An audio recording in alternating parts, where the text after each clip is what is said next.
Alright, how we do, folks? Your boy Marcus with 25 numbers after the name. Check this out, yo. Modern Warfare Remastered split screen mode. Say word, yo. Pretty sure I'm the guy down at the bottom. Elliot's on top over here. My bad, Elliot, for putting this footage over here for you, man. It ain't the bad it looks, maybe, for the brother, but you know, it is what it is. You do what you can. You know, some of us better, some of us worse. The games. Maybe I'm the one at the top. I don't know. We'll see. Whoever ends up winning is the guy who I am, but I'm pretty sure I'm the one at the bottom. Run out of ammo, throwing everything at him. I'm like, whatever, man, let's do this. I wanted to talk about, been a lot of rumors, a lot of leaks as to what kind of different modes we're gonna have, you know, when World War II comes out. And I think the multiplayer, we kind of know what's going on, right? There might be like an additional mode here or there, but we kind of know what's going on. The only regret I had with the beta was that I never even tried the war mode. I just kind of didn't have time. I didn't play like an extensive amount of the beta. I didn't really have time, but I should have tried the war mode. I should have made some sort of time to play the war mode a little bit because of kind of the change of pace that it is. And you know, when you look at like the season passes, I believe they said, hey, it's like 4 maps, a zombie thing, and like a war mode thing. You know, so it's kind of a big push for them. Like it's kind of something that they believe is going to separate this game and make this game pretty good, and that they want to put out there. Like, hey, man, this is a thing. Like, this is going to be like a thing. It's going to be part of our DLC and everything. Like, we're going to do it. But then there's the whole like headquarters stuff, right, that you could do over there. I've kind of heard, you know, there's been like a lot of leaks coming out of there, so none of it's like 100% official. But the idea of like 1v1 fights that you could have, like apparently in, like this pit kind of area or whatnot.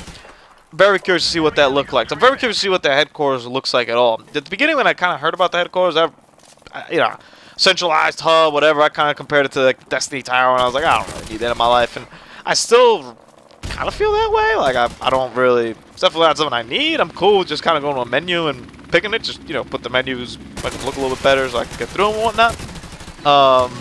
Like, you know, walking up to somebody at Prestige, I don't know. I don't really need that. But I can see where it would be entertaining and, you know, make it, I don't want to say make it look more realistic because it's not, but make you feel more in place, right? You kind of see it with like 2K this year. And actually I talked to Captain about this, see how that's going, but where they kind of, they expanded on, I guess, what the park is, you know, where you kind of go and like play guys to like the neighborhood or whatever. And I understand it, but I just feel it's more time consuming for what it's worth. You know, I don't want to go and play a game and I have to like I'm trying to prestige, and instead of just going to the menu and doing that in between matches, now I gotta be like, all right, hold up, yo, I gotta go to headquarters, gotta walk over to my captain, gotta do this, gonna take like 5 minutes, I'll be right back. Like that's not something I'm interested in. So I hope it's not like that. But there's a firing range there, which is cool, and apparently you compete with, you know, with your friends and whatnot for like times, and I guess overall even maybe with like leaderboards and whatnot. So that's cool. The 1v1 pit is kind of cool, and I believe you kind of bet on people too. I think I kind of read that, and I was like, oh, that's kind of interesting. I'd like to see what that 1v1 pit actually looks like, and whether there's obstacles there, or whether it's literally just jump around and dolphin dive around and try to save yourself or whatnot. So a lot of question marks in terms of what happens over there in the headquarters. One of the things that I really liked, though, was that there's going to be like an area where you could try out your kill streaks. So like score streak training, I think it might be called, or something like that. That's tight, man. Because I feel like it happens always in Call of Duty. When you go into like the game, you pick your score streaks, and it'll take you like a couple, like a week or 2 weeks or 3 weeks, depending on how often you get them, especially like the high-end streaks. I'm trying to remember, there was a, oh man, I'm drawing a blank, man, in Modern Warfare 3, was it like the Reaper?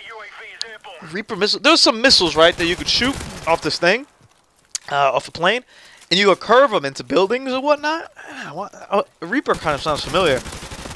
I'm not 100% sure what it'll call, Reaper missiles, something like that, I don't remember.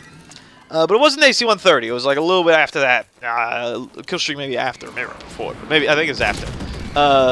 They kind of curve your bullets into like buildings and whatnot. And get people.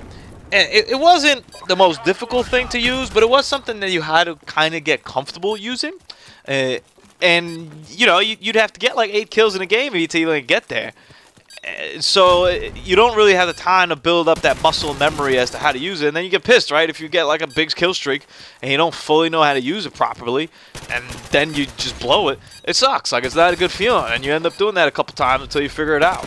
You know, think about it as like a VTOL warship. Like the first time you got the VTOL, Well, you know nothing about it. V2 Warship was pretty self-explanatory, but maybe you know there was missiles on it, so you'd be kind of pissed about it, you know. So it's good to have that kind of ability to practice with the score streak, specifically with like the drop of the bombs, like the permanent missile and whatnot like that, to kind of know what their limitations are, and that way when you actually earn them in the game, you'll be ready. So I'm excited for some of the stuff coming in headquarters.